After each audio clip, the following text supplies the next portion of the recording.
پاکستان کے ساتھ جنگ میں بھارت کے رفال طیارے گرانے پر نریندر مودی کی رفال ڈیل کا تنازع ایک بار پھر کھڑا ہو گیا ہے۔ فرانس سے رفال جنگی جہازوں کی خریداری کا معاہدہ حالیہ بھارتی تاریخ کا سب سے متنازع دفاعی سودا رہا۔ تفصیلات دیکھیے منزہ صدیقی کی رپورٹ میں۔ ابتدا میں اسے بھارتی فضائیہ کو جدید بنانے کی ایک اسٹریٹجک ضرورت قرار دیا گیا، مگر نریندر مودی کے دور میں یہ معاہدہ بدعنوانی اور اقربا پروری کی علامت بن گیا۔ 2016 میں بھارت نے فرانس سے 36 رافیل لڑاکا طیاروں کی خریداری کا معاہدہ کیا، جس کی مالیت $7.4 ارب تھی۔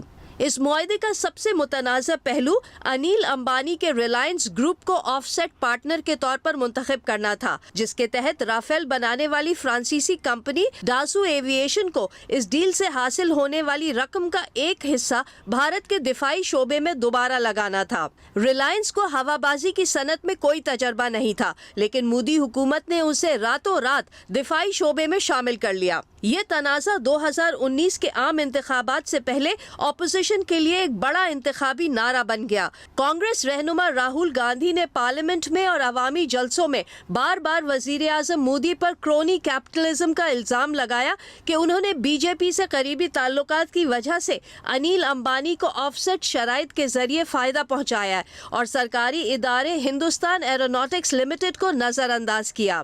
ایک اور بڑا تنازع فی طیارہ قیمت تھی۔ بھارتی حکومت کے مطابق ایک رافیل کی قیمت تقریباً 900 کروڑ روپے ہے، لیکن لیک ہونے والے فرانسیسی دستاویزات کے مطابق اصل معاہدے میں قیمت کافی کم تھی۔ 2018 میں بھارتی سپریم کورٹ نے رافیل ڈیل کو چیلنج کرنے والی درخواستیں مسترد کر دیں، مگر عدالت نے شفافیت کی کمی پر حکومت کو تنقید کا نشانہ بنایا۔